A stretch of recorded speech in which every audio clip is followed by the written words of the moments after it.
గణేశాయ నమః, గాయత్రీదేవి నమః. ముందుగా ప్రేక్షక వీక్షణ మహాశీలందరికీ కూడా నమస్కారం. సంతానాన్ని రత్నాలతో పోలుస్తూ ఉంటారు. ఎందుచేత అలా పోలుస్తారు? అలాగే తల్లిదండ్రులు పిల్లలని ఏ ఏ వయస్సుల్లో ఎలా చూడాలి అనే విషయాలని, అలాగే భార్యాభర్తలు గొడవ పడేటటువంటి చోట్ల డబ్బు ఎందుకు నిలబడదు, చాలా చోట్ల ఇళ్లలో కూడా డబ్బు నిలబడకపోవడానికి భార్యాభర్తల మధ్య గొడవకి సంబంధం అనేటటువంటిది ఏమిటి అనే విషయాన్ని ఇప్పుడు మనం తెలుసుకునే ప్రయత్నం చేద్దాం. కింజాతై బహువిఃపుత్రై శోక సంతాపకారకై పరమేక కులాలంబి ఎత్ర విశ్రామ్యతే కులం. అంటే దీని అర్థం ఏంటి అంటే కనుక, ఓ విపరీతంగా మెంటల్ టెన్షన్ పెట్టించేసి మానసిక అశాంతికి గురి చేసి మనకి సుఖం లేకుండా, ఎప్పుడూ ఆనందంగా లేకుండా, కడుపు నిండా అన్నం తినడానికి లేకుండా విపరీతంగా వేధిస్తూ మన చేత నరకాన్ని అనుభవించేటటువంటి సంతానం ఎంతమంది ఉన్నా ఉపయోగం లేదుట. వంశానికి ఒక్కడు మంచివాడు, సత్పురుషుడు, తల్లిదండ్రులను గౌరవించేవాడు, అర్థం చేసుకునేవాడు ఒక్కడుంటే చాలట, మూర్ఖుడు కానటువంటి వాడు తప్ప. ఏడిపించేవాళ్ళు, ఇబ్బంది పెట్టేవాళ్ళు, లేదా ఎప్పుడూ కూడా తల్లిదండ్రుల్ని ఎప్పుడూ వేధిస్తూ బాధ పెడుతూ రకరకాలుగా బ్లాక్మెయిల్ చేస్తూ ఉండేటటువంటి సంతానం కన్నా తల్లిదండ్రులు చూడగలిగి, తల్లిదండ్రులను అర్థం చేసుకోగలిగి, తల్లిదండ్రుల ప్రేమను ఒక్కడు చాలు అని. సాధారణంగా ప్రస్తుత కాలంలో కారణమే తగ్గించేశారు, నలుగురు ఐదుగురిని. సాధారణంగా ఒక్కరు లేదా ఇద్దరే ప్రస్తుతానికి. కాకపోతే ఏమిటయ్యా ప్రస్తుత కాలంలో ఉండే ఇబ్బంది అంటే కనుక, పిల్లలు పెంచడంలో పిల్లలు రాను రాను ఎలా తయారవుతున్నారంటే, ఈ కాలంలో ప్రస్తుత జనరేషన్ బట్టి చూసుకున్నట్లయితే స్వార్థం బాగా పెరిగిపోతుంది. వాళ్ళు పెరిగి కొలిది ఏమవుతుందయ్యా అంటే, నా అనేటటువంటి ఫీలింగ్ బాగా ఎక్కువైపోతుంది. దానితో పాటుగా చూస్తున్న సమాజం కూడా అలా తయారవడం వల్ల స్కూళ్ళలో ఇది నా పెన్ను, ఇది నా పుస్తకం, ఇది నా అట్ట, ఇది నా భోజనం, ఇది నా ఫుడ్, ఇది నా ప్లేసు, ఇది నా బెంచి, ఇది నా, ఇలాగేంటంటే మనం నా నా నా అని ఒక దాంట్లో ఉండిపోతాం తప్ప, ఈ ఫ్రెండ్షిప్లో ఉండేటటువంటి విధానం కూడా స్నేహితులతో కలిసి పంచుకు తినడం కానీ, కలిసి పంచుకు వ్యవహారం చేయడం కానీ, ఇవి రాను రాను తగ్గిపోతున్నాయి. దాని ప్రభావాల వల్ల కానీ, లేదా చూస్తున్న సమాజాల ప్రభావం వల్ల కానీ ఏమవుతుందయ్యా అంటే కనుక, ఇంట్లో కూడా తల్లిదండ్రుల విషయాలు కూడా అలాగే. ఇదిగో ఇది నా మంచం, ఇది నా బట్టలు, ఇది నా ఇది అనే భావన వచ్చేసి తల్లిదండ్రులు ఏదైనా కొంటే గొప్పవాళ్ళు అవుతున్నారు. తల్లిదండ్రులు సెల్ ఫోన్ కొంటే గొప్ప తల్లిదండ్రులు అవుతున్నారు. తల్లిదండ్రులు ఏదైనా బైక్ కొనిస్తే గొప్పవాళ్ళు అవుతున్నారు తప్ప, ఎవరో తల్లిదండ్రులు సెల్ ఫోన్ కొనిచ్చారు నువ్వు కొనివ్వలేదని చెప్పేసి, అంటే కొనిచ్చినటువంటి తల్లిదండ్రులు గొప్పవాళ్ళును మన తల్లిదండ్రులు చెడ్డవాళ్ళనిగా భావించేటటువంటి పిల్లలు తయారవుతున్నారు ఈ రోజుల్లో. అంటే ఒక్క సెల్ ఫోన్ కొనివ్వకపోవడం చేత తల్లిదండ్రులు దుర్మార్గులుగా శత్రువులా తయారవుతున్నారంటే ఎంతలా దిగజారిపోతున్నారో పిల్లల యొక్క మెంటాలిటీ, మానసిక పరిస్థితి, పరిపక్వత అనేది మనం ఆలోచించుకోవాలి. అంటే ఇలాగా అర్థం చేసుకోకుండా స్వార్థపూరితంగా తల్లిదండ్రులు గౌరవించినటువంటి పిల్లల కన్నా, తల్లిదండ్రులు ఎంతో కష్టపడి చదివిస్తున్నారే, మన కోసం ఎంతో డబ్బు ఖర్చు పెడుతున్నారే, పొద్దున్నుంచి చాలా కష్టాలు పడి తిని తినక మనకింతలా చదివిస్తున్నారే, మన కోసం ఎంతో తాపత్రయపడుతున్నారే అనేటటువంటి భావన కలిగిన ఒక్క పిల్లాడున్నా వాడు చాలుట. ఇలాగ వేధించే 10 మంది పిల్లలు అవసరం లేదుట. అంచేత మంచి సంతానం సపుత్రుడు ఒక్కడుంటే ఆనందించవయ్యా అని ఇక్కడ చెప్తున్నాడు. ఇంచేతంటే వేల గులకరాలు ఎందుకు, ఒక్క రత్నం చాలంటారు కదా. అంచేత ఏంటంటే రాళ్ళు చాలా ఉన్నాయి, ప్రయోజనం ఏంటి? ఒక్క రత్నం దొరికింది అంటే అది చాలు గొప్పగా చెప్పుకోవడానికి. అది ఒక్కటి చాలు, 1000 రాళ్ళు ఉన్నా లెక్కేమీ లేదు. ఒక్క రత్నం, ఒక వజ్రం ఉందంటే కనుక దానిదే అందరూ చూస్తారు, దానికే విలువెక్కు. కాబట్టి ఇక్కడ మనమందరం కూడా ఎలా తయారవమని చెప్తున్నాడు అంటే కనుక, ఇంట్లో వజ్రంలా తయారవ్వాలి కానీ ఇంట్లో గులకరాలలా తయారవుకురా అని ఇక్కడ చాణక్యుడు చెప్తున్నాడు. అయితే సాధారణంగా మనం పిల్లలు పెంచేటప్పుడు ఒక్కొక్క వయసులో కొట్టాలి, ఒక్కొక్క వయసులో లాలించాలి, ఒక్కొక్క వయసులో స్నేహం చేయాలి. కానీ మనం ఏం చేస్తాం, రివర్స్ చేస్తూ ఉంటాం. చిన్నప్పుడేమో విపరీతంగా కొట్టేస్తూ ఉంటాం, మధ్య వయసులో వచ్చేసరికి అతిగా ఆరాపం చేసేస్తూ ఉంటాం, ఇంకా యుక్త వయసు వచ్చేసరికి మాత్రం రకరకాలుగా వాళ్ళు ఏదో పాడైపోయారని చెప్పేసి ఇంకా అక్కడి నుంచి వాళ్ళని చిన్నగా చూస్తూ ఉండడం, చులకన చేస్తూ ఉండడం, రకరకాలుగా మాట్లాడుతూ ఉంటాం. అంచేత మనం ఏ వయసులో ఎలా చూడాలో అలా వయసులో చూసినట్లయితే ఖచ్చితంగా పిల్లలు బాగుంటారు. అదే విషయాన్ని ఇక్కడ చాణక్యుడు చాలా బ్రహ్మాండంగా చెప్తున్నాడు. ఇది చాలా ఇంపార్టెంట్ శ్లోకం, గుర్తుపెట్టుకుని అందరూ కూడా, అందులో ముఖ్యంగా తల్లిదండ్రులకు సంబంధించినటువంటి గుర్తుపెట్టుకోవాలి. పిల్లలు కూడా ఈ విషయాన్ని చెప్పాలి. లాలయేత్ 5 వర్షాణి దర్శవర్షాణి తాడయేత్ ప్రాప్తేత్ 16 వర్షే పుత్రం మిత్ర వదాచరేత్. అంటే దీని అర్థం ఏంటి అంటే, పిల్లల్ని ఎలా పెంచాలి అంటే కనుక 5 సంవత్సరాలు వచ్చేదాకా కూడా వాళ్ళని లాలించాలి. అంటే ఏం చెప్పినా అమ్మా నాన్న కన్నా బాబు బుజ్జి బంగారం ఇది చెయ్యమ్మా, ఇలా కూర్చోమ్మా, ఇలా లేమ్మా, చెప్పిన మాట వినమ్మా అంటే బతిమాలుతూనే చెప్పాలి, సౌమ్యంగానే చెప్పాలి. అసలు కోపడడం కానీ, కొట్టడం కానీ, తిట్టడం కానీ ఇలాంటివి చేయకూడదు. చేస్తే వాళ్ళు మనకు దూరం అయిపోతారు, మనల్ని చూసి భయపడతారు, మనం చెప్పేది చేయడానికి ఇష్టపడరు, మనల్ని అసహ్యించుకుంటారు. చిన్నప్పటి నుంచి మన మీద విపరీతమైనటువంటి కోపము, తాపము, రకమైనటువంటి ద్వేషం మొదలైపోతాయి. పెద్ద ఈకులు పెరిగిపోతాయి. అంచేత చిన్నపిల్లలు ఇప్పుడు విషబీజాలు నాటకూడదు. అంచేత చిన్నప్పుడు పిల్లలకి ఎలా కనపడాలంటే మనం స్నేహంగాను, ఆనందంగాను, సౌమ్యంగాను, సాఫ్ట్గాను, వాళ్ళు మనతో చాలా ఆనందంగా ఉండేలాగా, మనం చూస్తే భయపడకుండా ఉండేలాగా లాలిస్తూనే పెంచాలి, లాలిస్తూనే చెప్పాలి. వినరు వాళ్ళు, 10 సార్లు 15 సార్లు చెప్పాలి, ఓర్పు సహనంతో చెప్పాలి. సరే 5 సంవత్సరాల దాకా అలా చెప్పారు కదా, ఇంకా 6వ సంవత్సరం దగ్గర నుంచి 16వ సంవత్సరం దాకా కూడా ఎలా ఉంచాలి వీళ్ళని అంటే కనుక కఠినంగా చూడాలి. అంటే ఆ సమయంలో అవసరమైతే కొట్టడం, దండించడం, తిట్టడం, ఒక క్రమశిక్షణలో పెట్టడం, కఠినంగా ఉండడం, కఠిన నియమాలతో ఉండడం. ఆ సమయంలో అసలు క్షమించకూడదు. చదవట్లేదా, చదివేదాకా కూర్చోబెట్టవలసిందే. మాట వింటలేదా, మాట వినేదాకా చెప్పవలసిందే. అవసరమైతే మాట వినకపోతే దండించైనా తప్పులేదు. ఖచ్చితంగా ఆ సమయంలో తప్పు చేస్తే దండించి తీరవలసిందే, అనుమానం ఏమీ లేదు. ఇప్పటిదాకా 16వ సంవత్సరం దాకా వచ్చేదాకాను. ఎందుకంటే అప్పుడు పిల్లలు టర్న్ అవుతారు, అప్పుడే వాళ్ళ మెచ్యూరిటీ లెవెల్ వస్తూ ఉంటుంది, అప్పుడే వాళ్ళ యొక్క జ్ఞానం వికసిస్తూ ఉంటుంది, అప్పుడే వాళ్ళకి లోకజ్ఞానం అంతా కూడా వస్తుంది. అంచేది ఏంటి అంటే కనుక ఆ సమయంలో చాలా జాగ్రత్తగా వాళ్ళని మలచాలి. ఆ సమయంలో కనుక వాళ్ళని మలచకపోతే జీవితాంతం వాళ్ళు అలాగే ఉంటారు. మొక్కలో ఉన్నప్పుడు మానయిక వంగదని. అంచేత 16 సంవత్సరాలు పిల్లల్ని దండించైనా సరే క్రమశిక్షణలో పెట్టవలసిందే. ఇక 16 సంవత్సరాలు దాటిన తర్వాత పిల్లల్ని కొట్టడం కానీ, దండించడం కానీ, తిట్టడం కానీ, రకరకాలుగా మాట్లాడడం కానీ చేయకూడదు. అక్కడి నుంచి వాళ్ళు స్నేహంగా చెప్పాలి.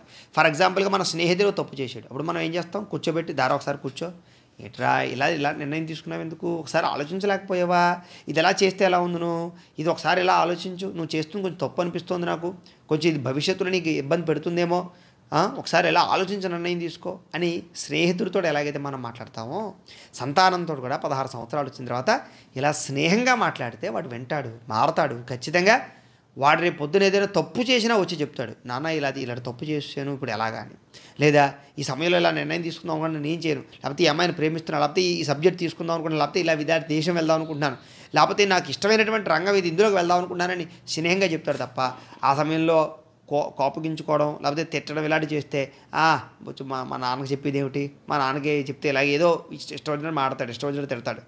అంటే తండ్రి అనేటటువంటి వాడు అక్కడ ఎలా తయారవుతాడంటే శత్రువులో తయారవుతాడు. అంచేత 16 సంవత్సరాలు దాటిన తర్వాత ఎట్టి పరిస్థితుల్లోనూ కూడా స్నేహంగా మాట్లాడడం నేర్చుకోవాలి.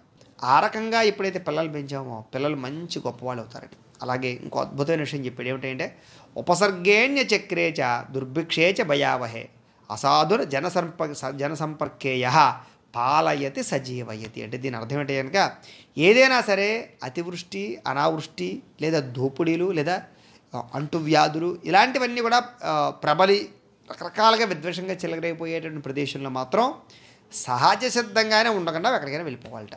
అలాగే అసాధు జన సంపర్కం అంటే కనుక రకరకాల వ్యక్తులు కానీ, లేదా కొన్ని రకాల అంటే సరిగ్గా లేకుండా మోసాలు చేస్తూ, అన్యాయాలు చేస్తూ, అక్రమాలు చేస్తూ, రకరకాల చెడ్డ పనులు చేస్తూ, తప్పుడు పనులు చేస్తూ ఇలాంటి ఉండేటటువంటి వ్యక్తుల దగ్గర మాత్రం వాళ్ళని ఖచ్చితంగా వదిలిపెట్టేయాలి. వాళ్ళ జోలికి ఎట్టి పరిస్థితులు ఉండకూడదు. అలాగే ఏదైనా అతివృష్టి, ఫర్ ఎగ్జాంపుల్గా ఒక ఇల్లు కట్టుకున్నామండి, అక్కడ ఎప్పుడు నీళ్ళు ఉంటాయి, చుట్టూ ఎప్పుడు నీళ్ళు నిండిపోతూ ఉంటాయి, ఎప్పుడు వర్షం పడినా దానంతా నిండిపోతూ ఉంటుంది, అక్కడ అసలు ఉండకూడదు. ఎందుకంటే అలాంటి ప్రదేశంలో తొందరగా రోగాలు వస్తాయి. కాబట్టి ఏదైనా అతివృష్టి ఉన్న చోట చూడండి, ఒక చోట విపరీతంగా వర్షాలు పడుతూనే ఉంటాయి, లేదా ఒక చోట విపరీతంగా ఎండే కాస్తూ ఉంటుంది, అలాగే అన్నీ అతిగా ఉన్న చోట ఉండకూడదు. అలాగే అనావృష్టి, అసలు ఏమీ పంటలు పండవు, అసలు ఎక్కడ వర్షాలు పడవు, అక్కడ అసలు ఎక్కడ ఒక మొక్క అనేది మొలగదు, అసలు అలాంటి చోట ఉండొద్దని చెప్పేసాడు.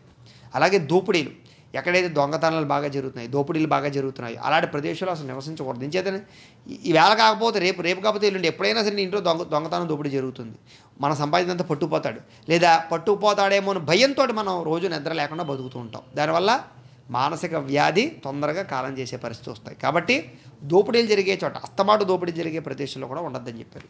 అలాగే అంటువ్యాధులు ప్రబలడం మొదలైనటువంటి చోట, అంటే చూడండి ఒక్కొక్క చోట క్యాన్సర్ వ్యాధులు చేస్తూ ఉండడం, కిడ్నీలు పోతూ ఉండడం, ఇప్పుడు ఉద్దానాలు లాంటివి ఉన్నాయి చూసారా. అలాగే ఏమిటి అంటే కనుక మనకి ఒక చోట అంటువ్యాధులు విపరీతంగా వ్యాధి ప్రబలిల్లుతూనే ఉంది అని మనకు తెలిసింది, అక్కడ మన ఇల్లు ఉంది, మన భూములు ఉన్నాయి, అది మనకు వ్యాపారం ఉంది అని అనుకోవడం వీలేదు. ప్రాణం కన్నా అవన్నీ ముఖ్యం కాదు. కాబట్టి అవసరమైతే ఎక్కడికైనా వెళ్ళిపోయి అలాంటివి లేని పరిస్థితి మళ్ళీ వచ్చినప్పుడు మాత్రమే రావాలి తప్ప ఏదో ఇల్లుంది, వాకిలి ఉంది, లేకపోతే ఏదో పొలం ఉంది, లేకపోతే ఏవో ఉన్నాయి అని మాత్రం అక్కడ ఉండిపోతే ప్రాణానికే ప్రమాదం. కాబట్టి ఇలాంటి ప్రదేశాల్లో ఉండొద్దని చెప్పాడు. అంచేత చాలా జాగ్రత్తగా ఇలాంటివి మన జీవితంలో ఏంటంటే ఒక్కొక్కసారి నిర్ణయం తీసుకోవాలా వద్దా అని ఆలోచించేటప్పుడు చాణక్యుడు కఠినంగా చెప్పేస్తున్నాడు, ఇలాంటి నిర్ణయం తీసేసుకో అని. అంత గొప్పగా చెప్తున్నాడు చూడండి. అలాగే ధర్మార్థ కామ మోక్షాణం యస్యేకోపి న విద్యతే జన్మ జన్మని మర్త్యేషు మరణం తస్య కేవలం. అంటే దీని అర్థం ఏంటి? ధర్మం కానీ, అర్థం కానీ, కామం కానీ, మోక్షం కానీ వీటిలో ఏదో ఒకటి గట్టిగా కోరుకోకపోతే, అసలు ఏదో ఒక గోల్ అనేటటువంటిది లేకపోతే నీ జీవితం వ్యర్థంరా నాయనా, జరణ మరణ ప్రవాహంలో కొట్టుకుపోతావురా నాయనా అని ఇక్కడ చెప్తున్నాడు. దీని అర్థం ఏంటి అంటే కనుక మనం బతికాం, లేదా మనం పుట్టిన తర్వాత మనకంటూ ఒక అర్థం ఉంది. ఎందుకు జన్మించామంటే కనుక ఈ భూలోకంలో మనకంటూ ఒక గోల్ ఉంది. అంటే ధర్మం చేయడానికి పుట్టావా, లేదా అర్థం చేయడానికి పుట్టావా? అర్థము అంటే ఏంటి? అంటే సంపాదించడం కూడా అర్థంలోకి వస్తుంది. లేదా కామం అంటే కోరికలు తీర్చుకోవడానికి పుట్టావా? లేదా మోక్షం లేదు, ఇవన్నీ త్యజించి మళ్ళీ మోక్షానికి పోదాం. వీటిలో ఏదో ఒకటి ఖచ్చితంగా చేయరా బాబు, ఏది చేయకుండా మాత్రం ఉండద్దు అన్నాడు. చేస్తే సంపాదించి శుభ్రంగా దాన ధర్మాలు చేయి, అందరికీ శుభ్రంగా పోషించు, లేదా మంచి అనాథాశ్రమం కట్టు, లేకపోతే వృద్ధాశ్రమం కట్టు, లేకపోతే అన్నదానశాల కట్టు, లేకపోతే వైద్యశాల కట్టు, ఏది కడతావో కట్టు. దానం చేయి. సరే దానం చేయలేవా? అర్థం సంపాదించు. అంతే. సంపాదించకుండా మాత్రం ఉండకు. అసలు ప్రతి మనిషి కూడా సంపాదించకుండా ఉండడానికి వీల్లేదు. అలాగే కామం అనేసరికి మనకి స్త్రీ పురుష సంగమం మాత్రమే గుర్తొస్తుంది, కానీ అదొకటే కాదు. కామం అంటే కోరిక అని అర్థం. అసలు ఏ కోరిక లేకుండా బతకడం కానీ, లేకపోతే విరాగం తెచ్చుకోవడం, ఇవన్నీ చాలా ప్రమాదకరం. ఏం చేద్దంటే ఏ కోరిక లేకపోతే విరక్త ఆలోచనలు సూసైడ్ చేసుకోవడం కూడా అనిపిస్తూ ఉంటుంది. అందుచేత ఏ కోరిక లేకపోతే అదో రకమైనటువంటి దుర్భిక్షం మొదలవుతుంది. అంచేత ఏమిటి అంటే అంటే పిల్లలు బాగుండాలి కోరుకోవాలి, పిల్లలకి ఏదైనా సంపాదించి పెట్టాలని కోరుకోవాలి, పిల్లలకి చదువు కోసం కోరుకోవాలి, లేకపోతే భార్య కోసం ఆలోచించాలి, లేకపోతే మనం ఉండే కుటుంబం కోసం ఆలోచించాలి, మనం ఉండే సమాజం కోసం ఆలోచించాలి. ఇదే నీ సొంత కోరిక లేకపోయినా ఏదో కోరిక ఉండాలి, సమాజం కోసమైనా సరే. అలాగే ఇవేవీ లేవు. ఇది ధర్మం 10 మందికి పంచిపెట్టేటటువంటి గుణం లేదు, అర్థం పోనీ సంపాదించే పరిస్థితి లేదు, పోనీ కామం అంటే ఈ రకమైనటువంటి కామ కోరికలు లేవు, ఎటువంటి కామ్యము లేదు అసలు సాధించడానికి. కానీ ఏవి లేకపోయినా సరే మోక్షం కోసం ప్రయత్నం ఏమైనా చేయి కనీసం. అంటే ఓంకారనాదంతో అలా కూర్చుని ప్రశాంతంగా ఏమీ ఆలోచించకుండా ధ్యాన తపో సముద్రంలో మునిగిపోతూ ఆ యొక్క ధ్యానము ద్వారా నువ్వేంటో తెలుసుకుని, ఆత్మ అంటే ఏంటో తెలుసుకుని ఆత్మదర్శనం చేసి మోక్షానికి కారకమైనటువంటి ప్రయత్నం చేస్తూ మోక్షమైనా సాధించు. అంటే మనిషి పుట్టాడు అంటే వీటిలో ఏదో ఒకటి సాధించాలి. అందులో అన్నిటికన్నా ప్రధానమైనది మోక్షం. అది సాధించలేవా? కానీ కామ్యం, ఇక్కడ ఉండేటటువంటి కామ కోరికలన్నీ తీర్చుకుని ఆనందంగా సంతోషంగా బతికి మీ పిల్లల్ని భార్యల్ని అందరినీ సంతోషంగా ఉంచుకుని సమాజంగా అన్నాం. లేదా అర్థం, లేదా బాగా సంపాదించి ఏదో ఒక మంచి పని చేయి. ధర్మం, లేదా బాగా దాన ధర్మాలు చేయి. ఇవేమీ చేయలేవా? మోక్షాన్ని సాధించు. ఇవేమీ చేయలేదా? నీ జన్మ వ్యర్థం. వీటిలో ఏదో చేయడానికి మనం పుట్టాం అని ఖచ్చితంగా చెప్తున్నాడు ఇక్కడ చాణక్యుడు. అలాగే మూర్ఖా ఎత్ర నపూజ్యంతే ధాన్యం ఎత్ర సుసంచితం దంపత్యో కలహో నాస్తి తత్ర శ్రీ స్వయమాగత. అంటే సాధారణంగా ఎక్కడైతే మూర్ఖులు పూజించబడతారో, ఎక్కడ ధాన్యం కూడబెట్టిబడి ఉంటుందో, ఎక్కడైతే దంపతులు కొట్లాడుకోకుండా ఉంటారో అక్కడ లక్ష్మీదేవి స్థిర నివాసమై ఉంటుంది అని. సాధారణంగా డబ్బు ఎక్కడ ఉంటుంది అంటూ ఉంటారు. డబ్బు ఎక్కడ ఉంటుంది అంటే కనుక ఎక్కడైతే మూర్ఖులు పూజించబడకుండా ఉంటారో అని ఎంత స్పష్టంగా చెప్పాడో చూడండి చాణక్యుడు. అంటే మూర్ఖులు పూజించబడడం అంటే ఇది బాగా అర్థం చేసుకోవాలంటే ప్రస్తుత కాలంలో కొంతమంది రాజకీయ నాయకులు కానీ, కొంతమంది అధికారులు కానీ వాళ్ళు అనుకున్నదే చేయాలి, వాళ్ళు అనుకున్నది తప్పు అయి ఉండొచ్చు, దానివల్ల భవిష్యత్తులో భావితరాలు నాశనం అయిపోవచ్చు, లేదా వాళ్ళు ఏదో అప్పులు చేసేసి ప్రస్తుతానికి డబ్బులు పంచిపెట్టే ప్రయత్నం చేయొచ్చు, లేదా అప్పులు చేసేసి వాళ్ళు గొప్పతనం కోసం డాంబిక ప్రదర్శన చేయడానికి, భవిష్యత్తులో ఓట్లు సంపాదించడానికి, లేదా భవిష్యత్తులో ఏదో మొత్తం మీద వాళ్ళకంటూ ఒక పేరు ప్రఖ్యాతలు వచ్చేయడానికో వాళ్ళ స్వార్థం కోసం తప్పుడు పనులు చేయొచ్చు. మూర్ఖత్వపు ఆలోచన.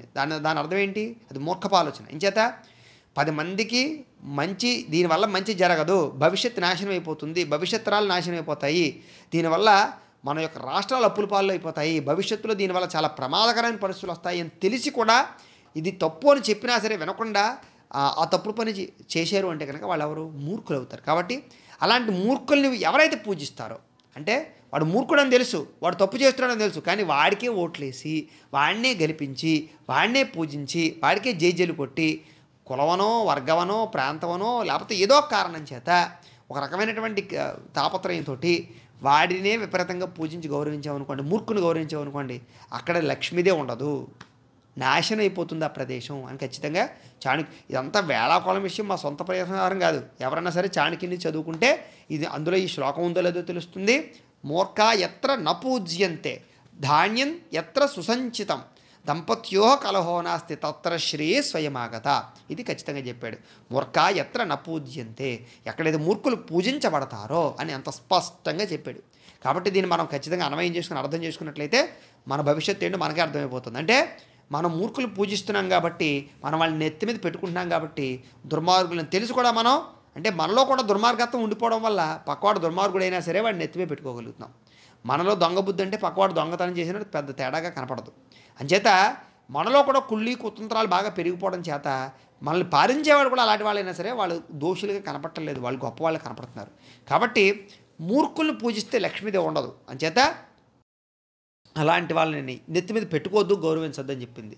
అలాగే ఎక్కడ ధాన్యం కూడబెట్టబడి ఉంటుందో, అంటే ఎక్కడైతే సాధారణంగా పూర్వం అందరూ కూడా ధాన్యాన్ని ఎప్పుడు కూడా దాచేవారు ఇంట్లో, ఎప్పుడు కూడా బస్తాలు ఇంట్లో ఉండేవి. పూర్వకాలంలో ఎవరు కూడా వచ్చినట్టే అమ్మేసుకునేవారు కాదు. అంచేత ఏమిటి అంటే కనుక పూర్వం ఏమిటి అంటే కనుక గొడవలు ఉండేవి ప్రతి ఇళ్లలోనూ కూడా, వాటిలో దాచేవారు, దాచి కావాల్సినప్పుడు ఆడించుకు తినేవారు. ఎప్పుడైనా కరువు వచ్చినా కాటకం వచ్చినా సరే ఆ ధాన్యాన్ని చాలా జాగ్రత్తగా ఆడించుకుని అట్టే పెట్టుకుని తినేటటువంటి వారు. ప్రస్తుత కాలం అలాంటివి ఏమీ లేవు, అంతా వెంటనే పొలం మీద పొలంలోనే అమ్మేయడం, మళ్ళీ కొనుక్కోవడం. అయితే అవన్నీ పక్కన పెట్టేది ఎక్కడైతే ధాన్యం నిలవబడి గుట్టగా ఉంటుందో అక్కడ లక్ష్మీదేవికి కొదువు ఉండదు, ఎప్పుడూ అలాగా స్థిర నివాసం ఉంటుంది. అలాగే ఇది చాలా ముఖ్యమైన విషయం, ఎక్కడైతే దంపతులు కొట్లాడుకోకుండా ఉంటారో, సాధారణంగా ఇళ్లలో భార్యాభర్తలు ఇద్దరు దెబ్బలాడుకోవడం మంచిది కాదు. ఏవో చిన్న చిన్న మనస్పర్ధలు వస్తూ ఉంటాయి, వస్తూ ఉంటాయి. స్వల్పకాలంలోనే తగ్గిపోవాలి తప్ప విపరీతంగా దెబ్బలాడుకుంటూ 24 గంటలు కొట్టుకుంటూ ఉండడం, రోజు గంట అరగంట దెబ్బలాటలు, ఇవన్నీ ఇలా పెట్టుకుంటూ ఉన్నట్లయితే కనుక అలాంటి చోట లక్ష్మీదేవి నిలబడదు. ఏం చేద్దాం, వీడేదో గిన్నె ఇసురుతుంది, ఆయన ఏదో ఇసురుతాడు, ఈలోపు ఏదో టీవీ మీద పడుతుంది, ఏదో పగిలిపోతుంది, లేకపోతే ఇంకో దాని మీద పడుతుంది, ఏదో పగిలిపోతుంది. రోజు ఏదో ఒక రకంగా పగిలిపోతూ ఉంటే సంపాదించిందంతా వాటికి అయిపోతుంటాయి. అది చూసి పిల్లలు పాడవుతారు, రకరకాల ప్రాబ్లమ్స్. అలాగే ఇలాంటి వాళ్ళని చూస్తే ఎవరికైనా సరే ఇంటికి రావాలనిపించదు, ఏది చేయాలనిపించదు. అంచేత ఏమిటి అంటే కనుక చాలా రకాల అవకాశాలు మిస్ అయిపోతాయి. లక్ష్మీదేవి అక్కడ నిలబడదు. అంచేత ఎప్పుడు కూడా భార్యాభర్తలు దెబ్బలాడుకుంటూ ఉండకూడదు. అలాగే ఎప్పుడు ధాన్యం అనేటటువంటి ఇంట్లో ఉండాలి. అలాగే మూర్ఖులు ఎక్కడ కూడా పూజించబడకూడదు అని ఎంత స్పష్టంగా చాణక్యుడు చెప్పాడు చూడండి. అయితే ఇలాంటి ఇంకా అద్భుతమైన విషయాలు చాలా ఉన్నాయి, అది తదుపరి వీడియోలో మనం తెలుసుకునే ప్రయత్నం చేద్దాం. గోబ్రాహ్మణేభ్యః శుభమస్తు నిత్యం, లోకా సమస్తాః సుఖినో భవంతు. స్వస్తి.